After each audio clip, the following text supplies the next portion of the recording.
महंगाई को देख के मुझे कहना पड़ रहा है, डूब मरो दिल्ली वालों, डूब मरो। जब 400 रुपया गैस का सिलेंडर था तब एक मंत्री वीरांगना हो जाती थी और गैस के सिलेंडर पर चढ़ बैठती थी। लोग पूछते हैं वो मंत्री जी कहां है?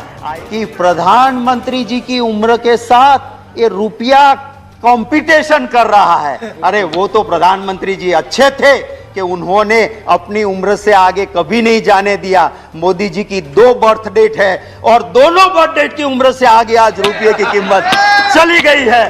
वो कहते थे रुपया गिरता है तो समझ लो दिल्ली की सरकार की इज्जत गिर रही है। मैं आज कहता हूं कि आपने तो रिकॉर्ड ब्रेक कर दिया। धन्यवाद। आओ तो सही। मैं महंगाई पे चंद लाइनों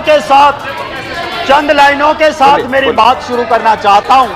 महंगाई पे, हाय रे भाजपाई महंगाई तूने कैसी आफत ढाई, हाय रे भाजपाई महंगाई तूने कैसी आफत ढाई, देशवासियों के जीवन को बना दिया दुखदाई। कि प्रधानमंत्री जी गुजरात के मुख्यमंत्री थे और जब मनमोहन सिंह जी ने कहा कि आप स्टेट वाले थोड़ा वेट कम कीजिए, तो मोदी जी ने क्या कहा था? भाइयों बहनों, ये दिल्ली वाले पाप करते हैं और राज्यों को कहते हैं कि तुम धो डालो। हम कहां से धोएंगे? कम करना है तो तुम्हारा एक्सरसाइज करो, तुम्हारे पाप से पेट्रोल डीजल बढ़ता है, हम वैट कम नहीं करेंगे। ये मोदी जी ने खुद कहा था। वीडियो है मेरे पास, मेरे खिलाफ प्रिविलेज करना, मैं वीडियो दिखा दूंगा कि 1 पैसा कम नहीं किया था वैट का। कहते थे 2014 में बहुत हुई महंगाई की मार, अब लोग कहते हैं बस कर मोदी सरकार। मैं ये भी कहना चाहता हूं कि सच को परेशान करने या जेल में डालने से ना रावण का शासन सलामत रहा था, ना कंस का रहा था, ना अंग्रेज का रहा था। आपका कहां से रहेगा?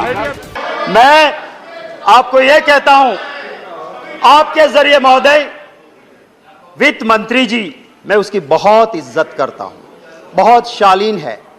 और मैं जिस यूनिवर्सिटी की बहुत इज्जत करता हूं, जवाहरलाल नेहरू यूनिवर्सिटी, जहां से बहुत अच्छे अच्छे लोग निकले, उस जेएनयू की वो पास आउट है, वहीं से उन्होंने शिक्षा ली है। जिनको कुछ लोग शासक पक्ष के जुड़े हुए कहते हैं देशद्रोहियों का अड्डा, गुंडों का अड्डा, मैं उस जेएनयू का बहुत समर्थित हूं। मैं वित्त मंत्री जी से गुजारिश करता हूं कि आप तो संवेदनशील हैं, आप जरा गुजरात के उस अखबार को 4 दिन पहले के उठा के देख लेना। एक एजुकेटेड बंदा सुसाइड करता है और एक सुसाइड नोट में लिखता है कि मैं मर रहा हूं, मैं पढ़ा लिखा, मुझे रोजगार नहीं मिला, मजदूरी करता हूं, पर महंगाई इतनी है कि मैं मेरे घर परिवार का पोषण नहीं कर सकता हूं, मैं आत्महत्या कर रहा हूं। रोज की कहानी। मैं दूसरी बात आपसे करता हूं, उस बोटाद डिस्ट्रिक्ट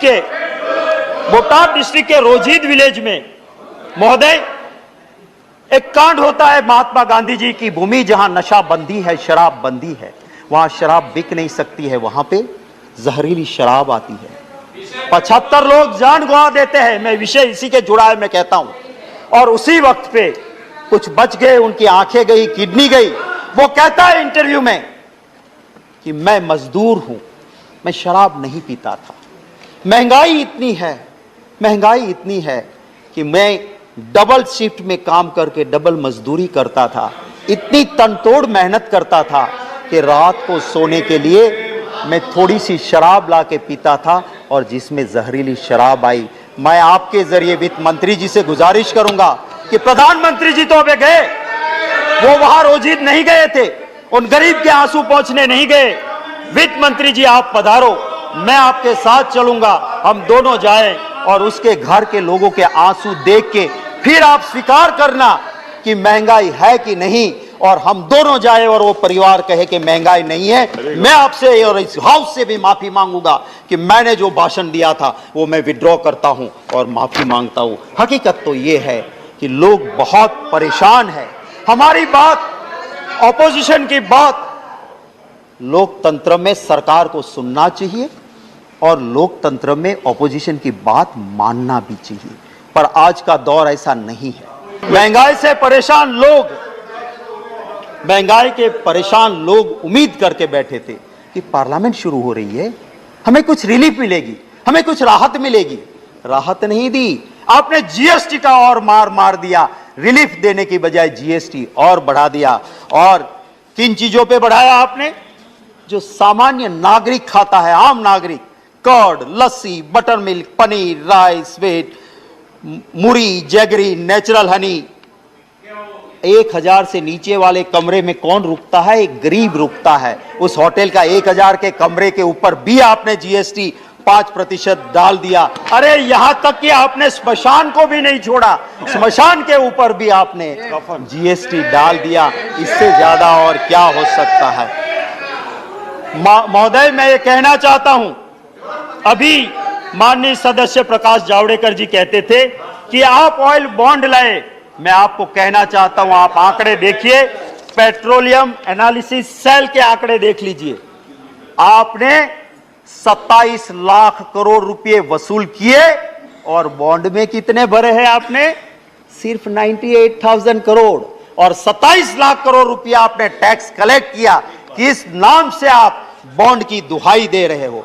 मैं महोदय जावड़ेकर साहब, माननीय सदस्य श्री कह रहे थे कि इंटरनेशनल मार्केट, मैं याद दिलाना चाहता हूं कि इंटरनेशनल मार्केट रसोई गैस एलपीजी जिसे ट्राई करता है सऊदी अरामको, हमारे वक्त में 2013-14 में इस सऊदी अरामको के मुताबिक 885.2 US डॉलर पर मैट्रिक टन एलपीजी का प्राइस था। और उस वक्त हम देते थे बॉटल 400 से 415 में। आपके वक्त में मार्च 2022 में 769 US डॉलर पर मैट्रिक टन एलपीजी, माने सस्ता हो गया।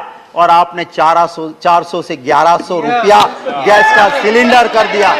जब प्रधानमंत्री जी मनमोहन सिंह जी थे, महंगाई के लिए डॉलर की कीमत और रुपये को साथ गिनते हुए मोदी जी ने कहा था कि प्रधानमंत्री जी की उम्र के साथ ये रुपया कंपटीशन कर रहा है। अरे वो तो प्रधानमंत्री जी अच्छे थे कि उन्होंने अपनी उम्र से आगे कभी नहीं जाने दिया। मोदी जी की 2 बर्थ डेट है और दोनों बर्थ डेट की उम्र से आगे आज रुपये की कीमत चली गई है।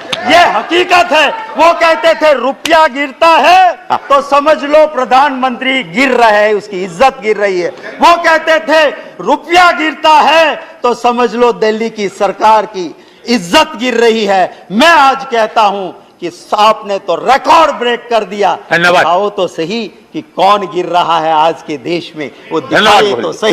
इन्हीं लफ्जों के साथ आप इजाजत दें तो 2 लाइनें जो सिर्फ मैंने दी है ये इसके ऊपर, महंगाई के ऊपर, आप अगर 2 मिनट दे दे तो मैं 2 लाइनें। आपका टाइम ओवर हो चुका है। बस एक कविता की 2 पंक्तियां। हाय हाय भाजपाई महंगाई महारानी, थोड़ी सी देशवासी पे करो मेहरबानी। सारा देश तुमसे परेशान, कुछ तो कृपा करो सरकार। आई है जब से भाजपाई, कठिन हो गई है देश की जिंदगानी। स्वाद गया जीवन से, बेस्वाद हो गई है देशवासी की जवानी। आप देख रहे हैं IBN 7 बिहार, बिहार का number 1 social media news channel को लाइक, सब्सक्राइब और शेयर करें, साथ ही बेल आइकॉन दबाएं।